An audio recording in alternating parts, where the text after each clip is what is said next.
United stan Baleba to Manchester United in January. Could his performances force Brighton into a cut price move? And Manchester United could be there to swoop in on it. Fabrizio Romano has had his say on the latest on Carlos Baleba. Do you still want this transfer? Do you think he's still the right player for Manchester United? I've got my opinions. Get your opinions down in the comments below and get involved with the chat. Also, Andre Onana, very, very unlikely that he comes back to Manchester United. Another update from Romano on Andre Onana, his relationship with Manchester United and why that chapter is over.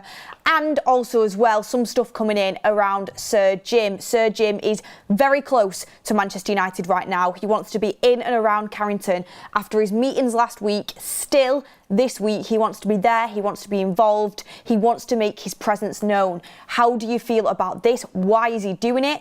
I have my thoughts. I have my theories, but I actually think this is a good thing. I think it is important for the ownership to show that they care about what's going on with the football club, to show that they want to know where things are going wrong, how things can improve. If you've invested $1 billion of your money into a project, you want it to succeed. Of course, he doesn't need to get involved with the tactics. He don't want to, put any unnecessary thoughts in Ruben Amorim's mind, but to be in and around it, to make your presence known, to show that you care, to show that you want to be there to help, to see what is going on, to try and make improvements. I always think that's super, super important. And I think you've seen that it's some really successful football clubs over the last period of ownership being there, showing the faith, showing their interest, showing their support. And I think it can work as long as it's done in the right way. None of that, Todd Bowley in the dressing room, what we've heard previously. Not that kind of thing, but being there, being involved, I think is really important. But what is Sir Jim Ratcliffe actually said to Amorim? What has he demanded from Amorim? We'll talk about that later in the show. But thank you everyone for getting your comments in already. I can see you all. Good afternoon. Good afternoon. It is a new week and it is a huge week for Ruben Amorim. Why is it a huge week? Because this fan base can be very, very reactionary. Football can be very reactionary.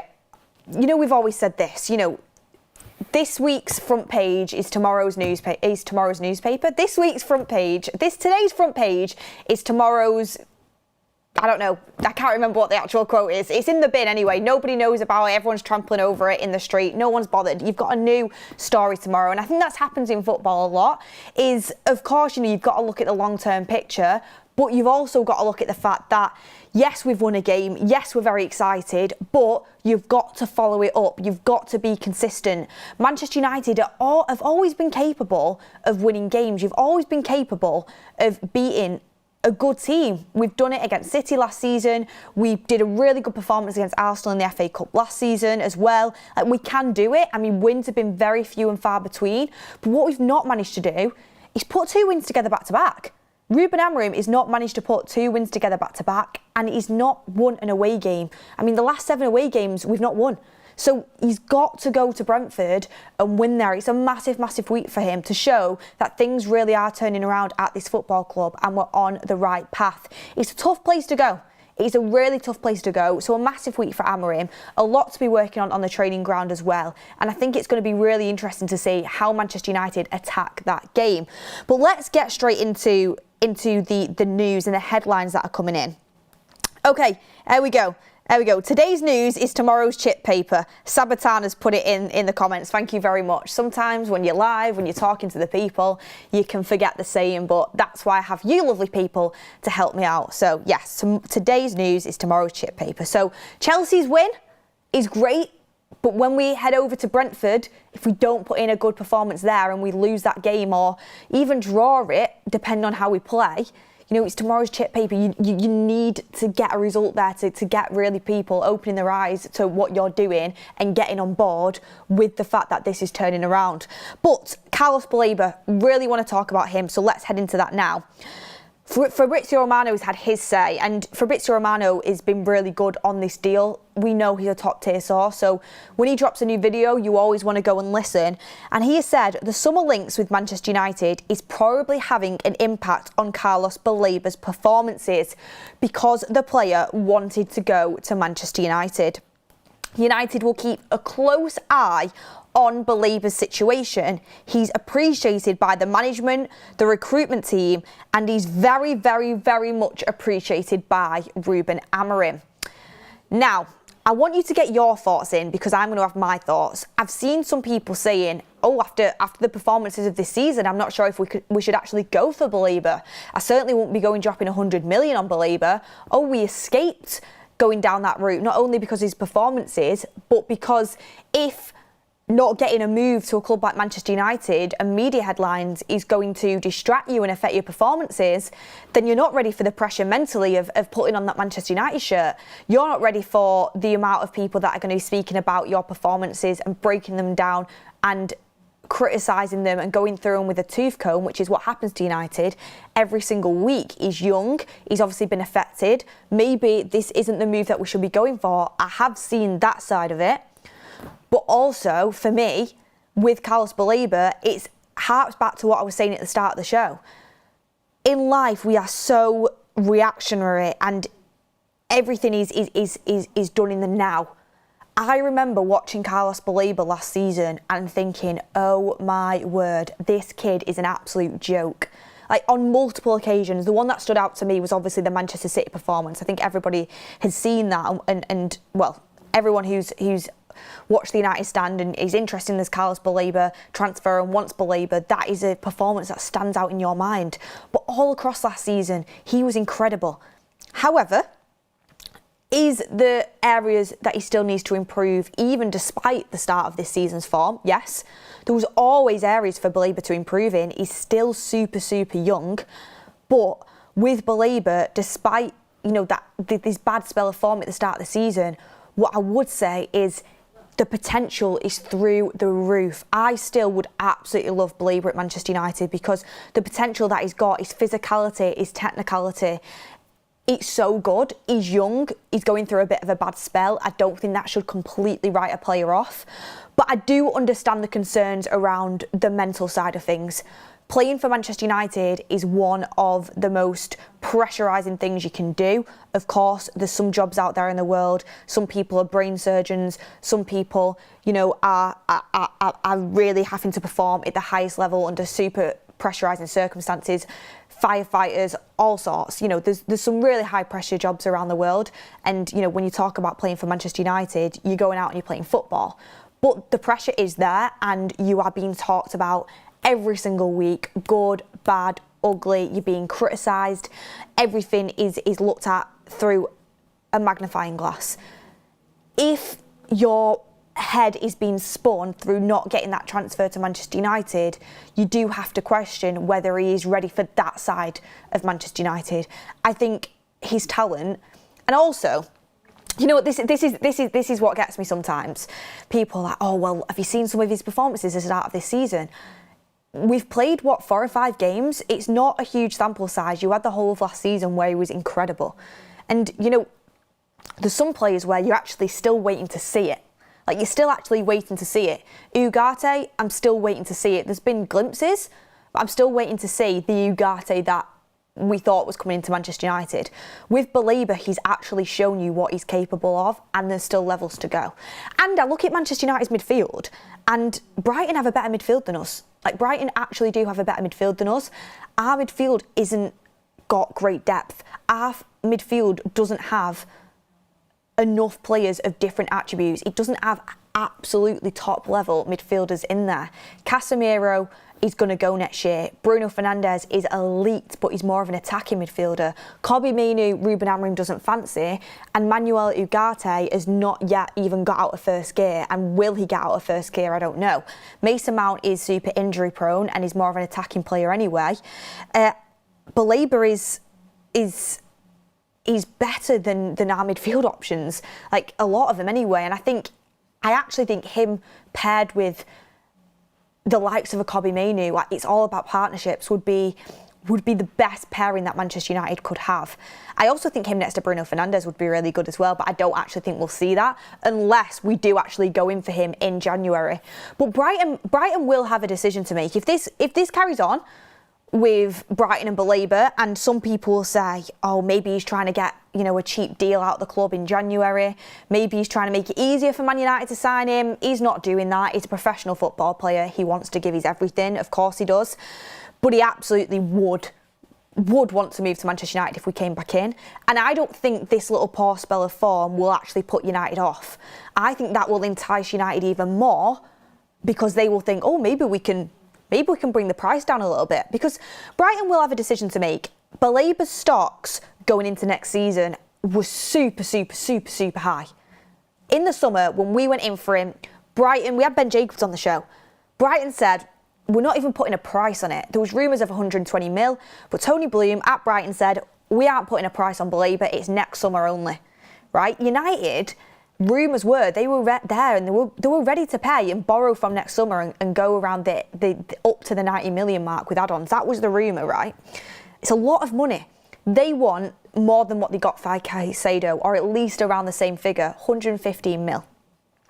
If Baleba continues to perform the way he started the season off, which I don't think he will, because I think this boils down to the fact he's a very good player. Form is temporary, class is permanent. I think he will come through. But if he did, and he wasn't starting games for Brighton, he was getting subbed off early doors, then Brighton would have a decision to make in January, because they're hoping next summer Liverpool are going to come to the table, Arsenal are going to come to the table, Chelsea will come to the table, United will come to the table, Madrid, Barcelona. This is the level of clubs that Brighton assume are going to be interested in Carlos Baleba, because of his age, because of his attributes, and because of how good this guy's potential is.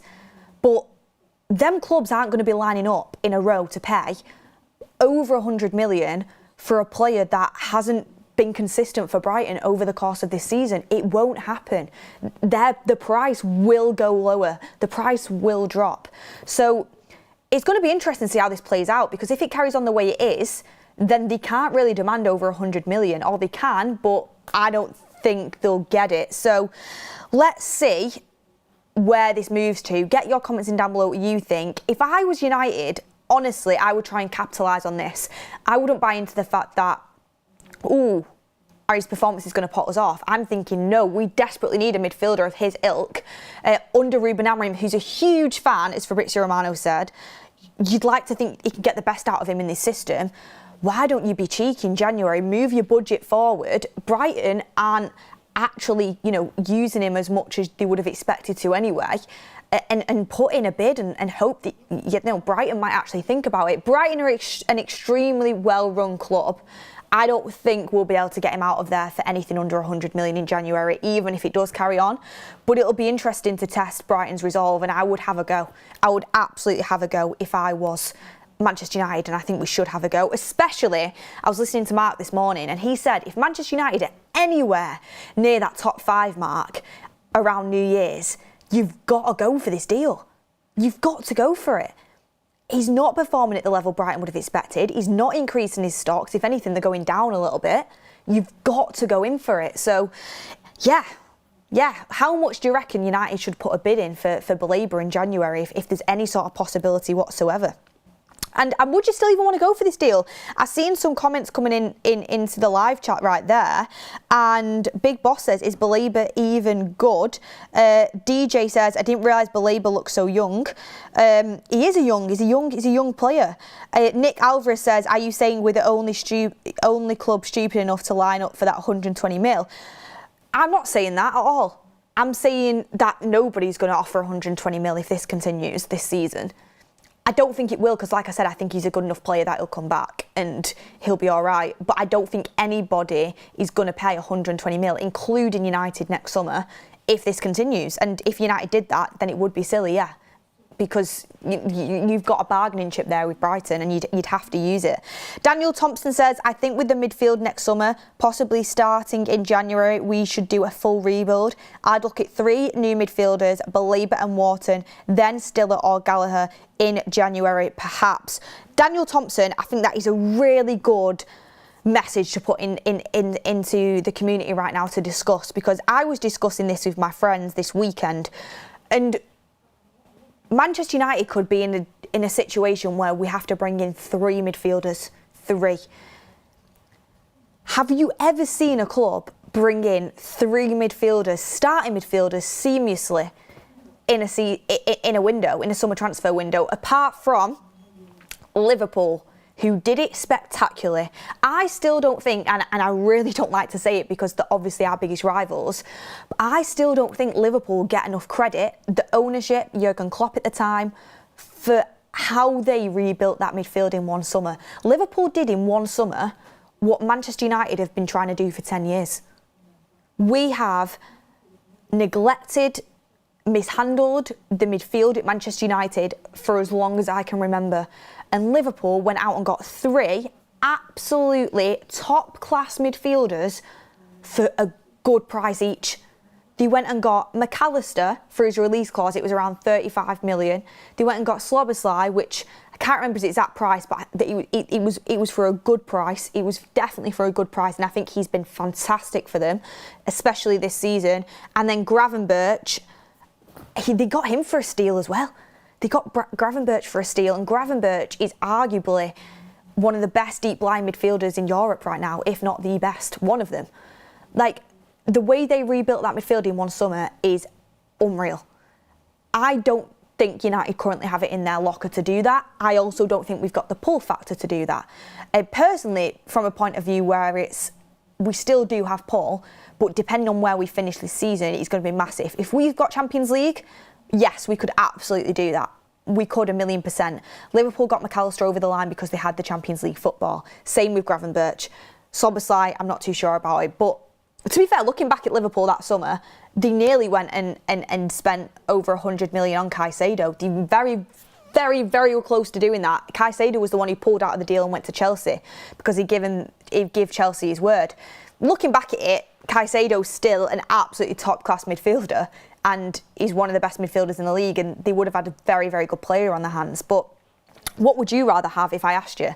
Would you rather have Caicedo, or would you rather have the package of Szoboszlai, McAllister and Gravenberch? Because that package is just absolutely top tier. And it's a Premier League winning midfield, and still probably could be a back-to-back Premier League winning midfield, unfortunately for Manchester United. But do you trust Manchester United to be able to do that? Will we have the Champions League pull to go and do that? Will we get Champions League football? I would go... I would be absolutely shocked from this point on. I would be absolutely shocked if Manchester United had Champions League football. Like, very, very shocked. But the slight chance we can get it, a full midfield rebuild is needed, but you've got to go and get the right profiles. You have to. I understand that Amorim only plays with 2 midfielders. I get that. But it's so important that we get 2 starters in and then another starter that can kind of compete for that. You want to have depth. You want to have a squad where you're going to be competing for that place. I want to have top-class midfielders because I'm fed up of not even having one really to put in there. I'm an absolute Bruno Fernandes. I love him. I think he's amazing. But I've always said I think his best position's further forward. So unless Ruben Amorim can make that work this season and prove us all wrong, with the centre-backs pushing up into midfield, let's see. I'd be shocked at that as well. But starting the midfield in January, like Daniel Thompson said, I think could be a really, really good move because you're in a position where Bruno's probably going to go to Saudi, captain of your side and our best player for years on end, and still carries us through to this day, despite, the fact he gets a lot of criticism nowadays, still so crucial to this team. Casemiro's going to go, who is a starter under Ruben Amorim, and there's a high likability that Kobbie Mainoo could go. I hope he doesn't. I hope he's Bruno Fernandes' successor. But he could go. And on top of that, this is Manuel Ugarte. This is his make or break year. This is 2 years at the football club now. We need to see something from you this year. If Manuel Ugarte doesn't prove to this fan base and to Amorim this season that he is capable of starting and finishing a game for this club in the midfield, then he's a player whose future we'll have to assess and could have to move on. So you're going to need at least 3 midfielders if that is the case. I mean, either Kobbie or Ugarte probably will stay. I desperately hope it's Kobbie Mainoo. You never know, Bruno might stay, but the strong rumours he'll go to Saudi. Casemiro's definitely gone, and Kobbie Mainoo and Ugarte right now aren't nailed on starters, and Kobbie will want game time as much as I want him to stay. If Amorim can't guarantee that, who knows? And Ugarte hasn't fully proven himself yet to me. So starting in January would be the right way to go. Costello M says Wharton is going to Liverpool. Oh, imagine it, Adam Wharton and Baleba. Could you imagine that? I would take everything that I've just said about Liverpool in delivering Szoboszlai, McAllister and Gravenberch into a Premier League winning midfield, and I'd take my hat off to Ineos and I'd say that is exactly what we've needed after years of neglect. Two absolute powerhouses in different ways. Adam Wharton's cool, calm, collected, intelligent, so good on the ball, so good at reading the game. Baleba also good on the ball, but physical, box to box, engine. Oh, it would be brilliant to have them two. I'm getting carried away. I mean, we probably won't get either one, but how unbelievable would that be? And do you know what people say?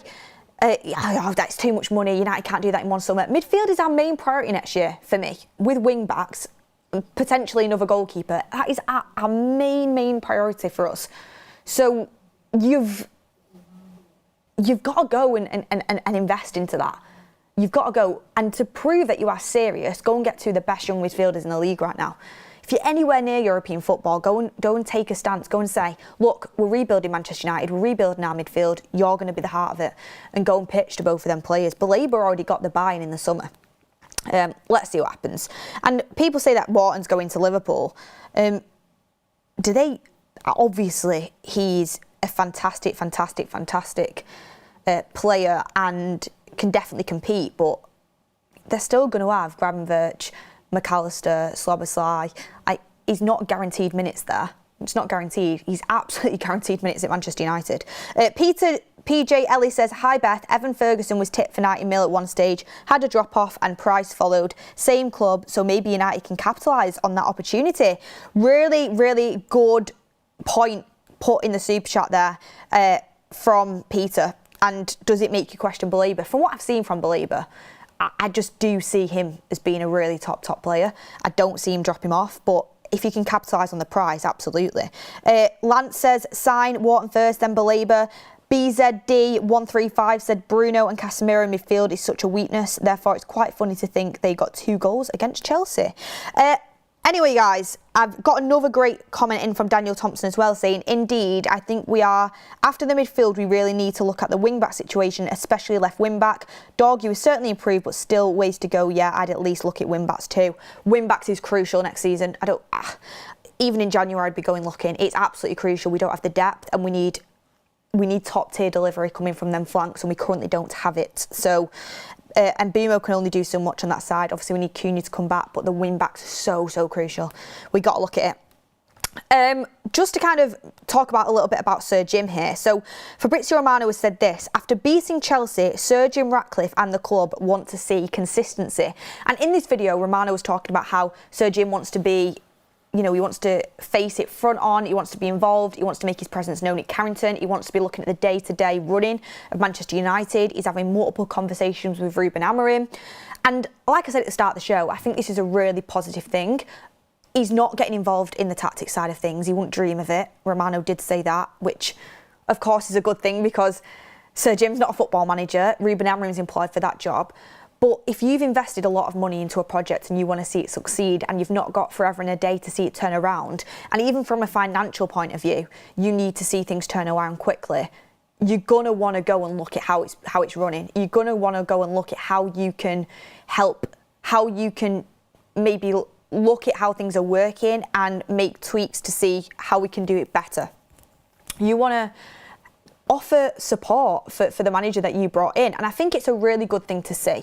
We've seen it be really successful where the ownership or the leadership team have a hands-on approach and know what's going on at the football club, and this is where the Glazers have lacked for years. They've lacked for years at this, of not knowing how the day-to-day runnings of Manchester United are going and leaving incapable people in the wrong job roles to run this football club, and that's why there's been a massive shift. That's why Sir Jim Ratcliffe and Ineos have come in and changed a lot of the footballing side of things. We're still waiting to see that pay off and to see and reap the rewards of that, but it's the right direction to go down. Sir Jim is demanding consistency. Of course he's going to want to, because he wants to win games. And like I said, the consistency that Ruben Amorim needs to put together is winning games. Not just beating Chelsea at home, but beating Brentford away, something we've struggled to do for years under many different managers. Sunderland look good. I mean, Aston Villa looked poor, but Sunderland looked good. They drew with an Aston Villa side that were down to 10 men. Like, they have come up into the Premier League swinging, and they've got confidence, they've got good attacking players. That's not going to be an easy game either, but United are expected to win it. Ruben Amorim needs to get on a winning run. But what I think Sir Jim could probably take some solace in, which I took a little bit of solace in, and I think is really positive, is that there was a few things that I learnt from that Chelsea game. Positive things as well. Do you know what? I'm going to do a list right now. 3 things I learnt that was super positive. 3 things that I learnt that maybe Manchester United need to look at and Ruben Amorim has to work on over the course of this week. First thing that I thought was super positive from Manchester United and what was really good to see is that the players were absolutely desperate to win that game. And you might say to me, Beth, of course they were, like the professional pride. It's Manchester United, the fans are there, you're at Old Trafford, of course you want to win. Yeah, and all of that, absolutely. Professional pride, the fans are there, you're at Old Trafford, you want to prove to people that you are capable. But the main reason I was buzzing with that is that you could see that every single one of them players was running for the manager. Like, they wanted to win for the manager. The players are still behind Ruben Amorim, and that is massive when you're on a little bit of a rocky, rough patch as a manager, to have your players in your dressing room on side. So if I'm Sir Jim, I'm looking at that, I'm thinking, okay, that's a tick. Then you look at the second thing that, I mean, I'm going off the top of my head here, but the second thing that I really did, when I saw it, I was so happy because it shows that the work we've done throughout the week is paying off. And players are taking on board, obviously, the criticisms, the feedback, and listening to the manager and working on it, particularly Matthias de Ligt, but the whole back 3, Luke Shaw, Matthias de Ligt, Harry Maguire, and Lenny Yoro when he came on the pitch as well. They were jumping into the midfield all game. And you might say, OK, Beth, it's easier to take that risk when Chelsea are down to 10 men and you're on 11 men. When Casemiro went off, we were still doing it. I know we had the upper hand in the game. We had 2 goals and, we had that lead. But we didn't just, drop and we did drop in a way of we didn't always go hunting for that 3rd goal and we stayed disciplined in defending. But de Ligt, Shaw, Maguire and Yoro when he came on, all were jumping into midfield and closing down that space. So our midfield didn't look like it was being run through because there was only 2 people there, because the centre-backs, like Bruno Fernandes alluded to in his post-match interview after the derby, like Amorim's alluded to multiple times, were jumping into that midfield and closing down the space and not allowing the Chelsea players to turn on them. It was great to see, and de Ligt was doing it over and over and over again, and that's something he didn't do right in the derby. He didn't. He's been brilliant all season, but it's something that particularly de Ligt and Yoro, Shaw as well needs to do. He does it the most, Shaw, but de Ligt and Yoro, particularly in the derby, weren't always jumping up into that midfield and closing down that space. They'd all worked on it in the week. De Ligt, Yoro, everyone, all were doing it in that Chelsea game, and it was great to see. And if we can do it again, Brentford away, where you're under pressure, Brentford are going to be on even playing fields with us. They've got the home crowd behind them. You're going in there, with an away game. You're often, you don't want to concede early doors. If they still do it then and follow the game plan, that's going to be a really good sign of improvement from Manchester United. And then the third thing, I mean, I could go on and on. I thought we actually managed the game out, the player side of things, pretty well. Apart from obviously that corner, which was the cross that came in for the goal. That was just same mistakes over and over again. But the third thing that was stuck in my mind was when we can actually get the chemistry right and we stop leaking goals, that attack, I think, will do damage. And Mbeumo is just quality, and he was quality again. He's just a quality player. It's as simple as that. And his fitness is massively improved since the start of the season, and he just looks brilliant. When he gets firing, he's going to be so good. He already is good, but really good. Cunha, I know we've not seen the best of him yet, but his attitude is brilliant and we know he's a good player. He's going to cause you problems. And what I really liked, and I was gutted he only got 45 minutes, because of obviously the Casemiro red card, which was frustrating. I still don't think I would have took Sesko off. I think it's always good to have a focal point. But Sesko, I actually saw some promising signs from him. I was really worried when he first came into the club, but that flick on, the way he was taking the ball down, his positional sense, the fact that you actually have a focal point, someone who can, get hold of the ball, at the top of the pitch, and he's got that aerial presence. His movement looked pretty good. I saw little signs, I'm not getting carried away, but I saw little signs that I liked with him. Obviously, Bruno Fernandes, it's only a matter of time before he starts chipping in with goals, which he did do. Playing against 10 gave him a lot more freedom and licence to go forward, of course it did. But it was good to see our attack looking sharp. And Ahmad got a lot of stick, but he's still a quality player. Form is temporary, class is permanent. His pass to the outside for the first goal was absolutely fantastic. And decision making needs to be better, of course it does, but he's still getting himself into good positions and we know the quality is there. So yeah, the attack is really, really exciting. 3 things we can do better, which Amorim needs to absolutely learn from to get this consistency that Sir Jim's asking for. In-game management, I thought some of his subs was still pretty odd. That change in the centre-back and taking Maguire off, I get it was his first start of the season in the Prem, I think, but it's the least taxing position and I think Maguire would have been absolutely fine to carry on. Not that I didn't want to see Lenier, I think Lenier is a good player, but we know how good Maguire is at defending crosses when you're being peppered and you've got pressure. Chelsea were pressurising us. Maguire would have been handy to have. A couple of the other subs I thought were done at strange times. We won the game, so I'm not going to go too much into it. You can always look back at the Casemiro yellow. You had nothing to lose. We were 2-0 up. We had a lead. Casemiro should have really been taken off, to be honest with you. So Amorim's in-game management, I think, just needs to be tweaked a little bit. From my point of view, defensive errors, defensive mistakes. Sometimes at the back we do look unorganised, not just the back line, I'm talking the whole team.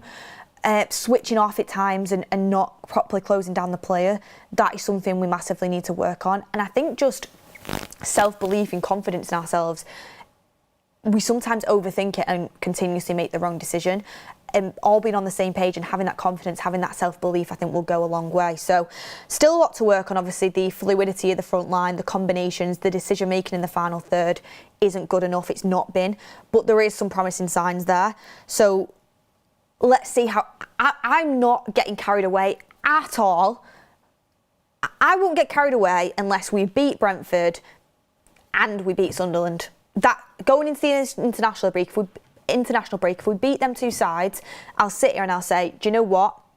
Fair play, because Brentford away is so tough and Sunderland look really good. We might actually have turned the corner here and we are improving. But like I said, the centre-back's moving up into the midfield and that tactical element that's clearly been worked on is the benefit of, as much as I would have loved to be playing European football, of having that time in the training ground for the players to go away and work on these things. And I thought we really did see reap the rewards of it. So yeah, that was my little explanation that I'd be thinking if I was Sir Jim. And what do you make of Sir Jim being around and getting involved? I think as long as he does it in the right way and doesn't encroach on Amorim's tactical decisions, which he won't. He said even the Pope won't change him, and Sir Jim has no intention of doing that, Romano said. I think it's a really good sign of support for him. You have Peter Nielsen says, what happened to going for the unknown talent, the Mbappe that is yet to be discovered? By that I do not mean buying expensive young super talent that already have made it. I like that, but at United you need it for the now. So the only way that works is if you go for the young, unproven talent, and I think that's a really good route to go down, which we've started bringing into our academy. Sekou Kone is one of them, and we're doing it more and more. But you've also got to bring in the proven as well, because we literally need like 2 or 3 midfielders, probably 3. You've got to bring people in that you know are going to perform, as well as the younger players, just to give them a platform to learn from, to build from, and so you're not putting too much pressure on their shoulders straight away. Last but not least, just a little bit coming in as well from Romano. Andre Onana felt let down this summer as Manchester United pinned their hopes on Sonny Lamans as the goalkeeper for the now and the future. Well, let's hope we see him a little bit more then. And Andre Onana and United see their chapters almost closed. It'll be very difficult for them to continue after this loan. I think that's a good thing. Do you know who else felt let down? the fans by Onana's performances, they were terrible, and we had to sign a new goalkeeper as priority. I think that's a massive letdown that we've still not seen a new goalkeeper play for this club yet, and we're heading into October. I really do think that's a big letdown. However, let's hope Sonny Larmans comes in very soon and makes his impact as number one, but Andre Onana won't be returning. I didn't think he would do, and there isn't space for him to return. Like, it didn't work out. He got the Omar Barada period, the 2 years to prove yourself, he got it. And he could not, there was a small period where he could get a little bit consistent, and you thought, you know what, we might be turning a corner here with Onana, he might actually be a good keeper. But you have to have that consistent period as a keeper where your defence has trust in you, the fans have trust in you, and he just never got it. He cost us way too many times for him to ever be considered coming back in as and playing consistently for us. So, yeah, unfortunately it didn't work out, but it's the best. He really was poor. Like, there's not any other way to dress it up, really. But look, thank you, everyone. So on that note, Sonny Larmans needs things to look out for. Sonny Larmans need to see him. Is he good enough to be our number one? Questions need to be asked, because if not, that's something we need to sign in January. If he's not, I hope he is. Wing backs, midfield, that's where I'd be going. Hopefully Lisandro Martinez can get back fit. It's centre back. If not, even that might be an area we have to look at. But look, thank you everyone for watching. Please do remember that every Friday, Bundesliga on That's Football. This week will be another great game, so make sure you stay ahead and on the lookout for that. Speaking on the United stand as well, Ben Jacobs this Thursday. Really good insight into behind the scenes at Manchester United, and we can ask him about BALEBA too, so make sure you stay tuned for that coming up. Always the latest Manchester United transfer news at 10 a.m, 2 p.m. and 8 p.m. Make sure you have your notifications turned on. Smash a like on the video if you've not already. And all that's left to say on this Monday afternoon is thank you for getting involved, everyone. Thank you for watching, and have an amazing week. I will see you on the next one.